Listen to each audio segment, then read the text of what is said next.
see. Just let's go out. So let's dance now, it is my turn. Just wanna work you out. I am ready for your action.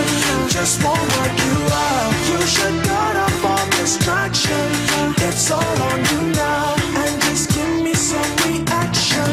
Just wanna work you out. It's another beautiful Sunday afternoon. This is Rubbin Minds. Welcome. My name is Pt.1. Thanks for joining us today.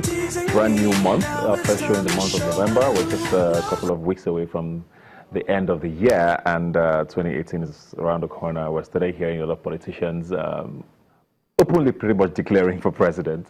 Election season is already upon us. The primaries are already being talked about. Conventions are going to be held very soon.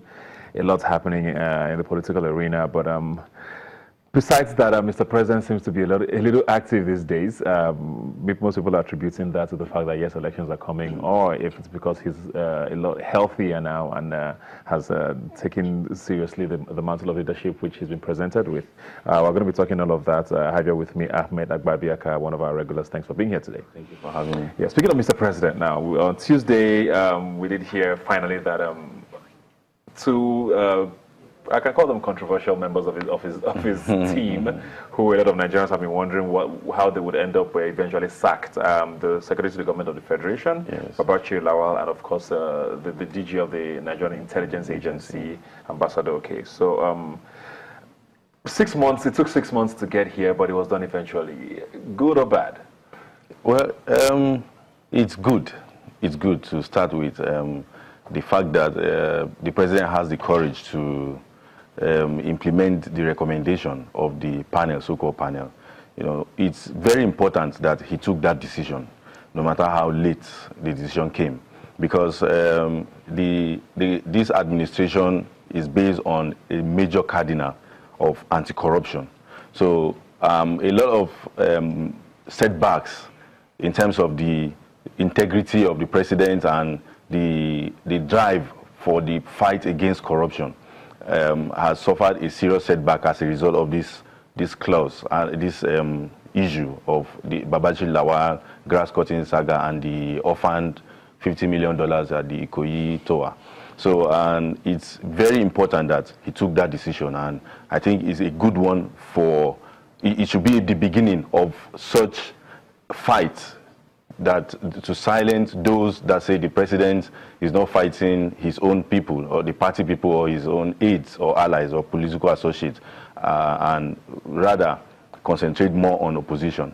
Yeah. So I think it's good for the polity. But there's other people who also believe basically what you said about the president, you know, being able to use some people and actually, you know, use them as an example. People are saying, okay, well, this is probably just, let's put these people as scapegoats while the real deal still happens behind the scenes. Is this convincing enough to, I mean, over 2 years of this presidency, this is probably the first serious move seen in government, you know, from Mr. President saying, okay, that we're actually fighting corruption in our government, despite the allegations being flying around all over the place. Is this enough to convince Nigerians that, okay, Mr. President means business? These are very high-profile individuals. In fact, the kitchen cabinet and the chief spy of the government, of the federal government, that is the DG, NIA. So it's very important. And to take such a decision means the president actually meant business. To take a decision like that and, you know, bring in someone else, replacement, and that nails it and makes it a permanent decision. And the fact that he now went ahead and asked the agencies that are in charge of the anti-corruption, EFCC particularly, to, you know, go further and investigate, aside what the panel that he set up, headed by the vice president, did. Well, that is administrative, and it has been done. So the criminal investigation now should go ahead, and the fact that the president has done that is a good one. Don't let's forget that most of these things came as a result, aside from the Babachir Lawal case, most of them are issues, including Minna, the popular Minna, were issues that happened previously in previous administration, and the president is just trying to grapple with what is on ground. So I think it's good that he's taking such decisions now, but it should not stop there.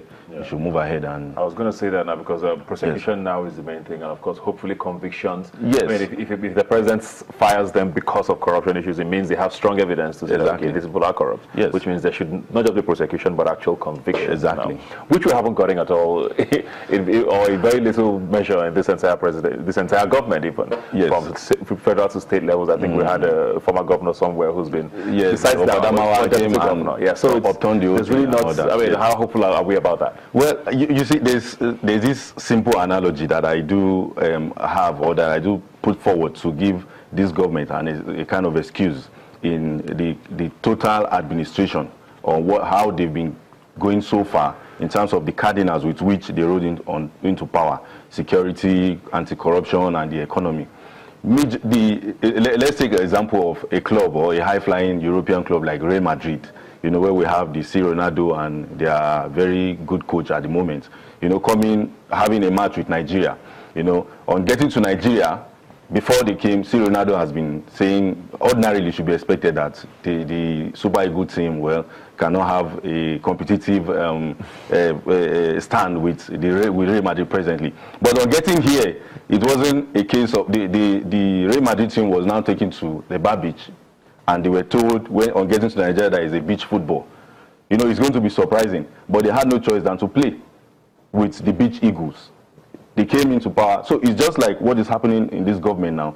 There's this norm that, we are coming into power, we are going to change things in 6 months, going to fight corruption to stand still. We are not, appreciating the depth of corruption, the depth with which corruption has eaten into the fabric of the nation. So there's the judicial bottleneck. There's the issue of high-profile individuals that are untouchable, and there's this tendency of politicizing the whole thing. Drawing back, and so those are the things that this present administration has faced so far. So even with those that have been shouting opposition is against opposition, none of them has been convicted. It's not like they don't have good evidence against them, but there's this tendency or the power to manipulate, the judicial system, and just keep things elongating. It's over 2 years now. With the kind of stand and the roar the president came on board, no single person, even in the opposition, has been put to jail. It was not like the anti-corruption agency or the president does not have the will, but he has to follow due process. And the due process means that they need to investigate properly, go through the judiciary and all that. That has been lingering for so long, and it's just there. So, one cannot now say, okay, president, you have sacked your SGF, take him to prison. No, he has to. Are these judicial issues you're saying, or just procedural all the way? Well, majorly, even after investigation. Investigation is just the side of the government's investigators or the agencies that are investigating. Those that are being investigated have their own reasons. All we know is that they go to court and plead not guilty. But now they need to start going through the judicial process. Most of these cases are in court, they've been charged to court. But until this moment, one judicial technicality to another, we still have cases on ground.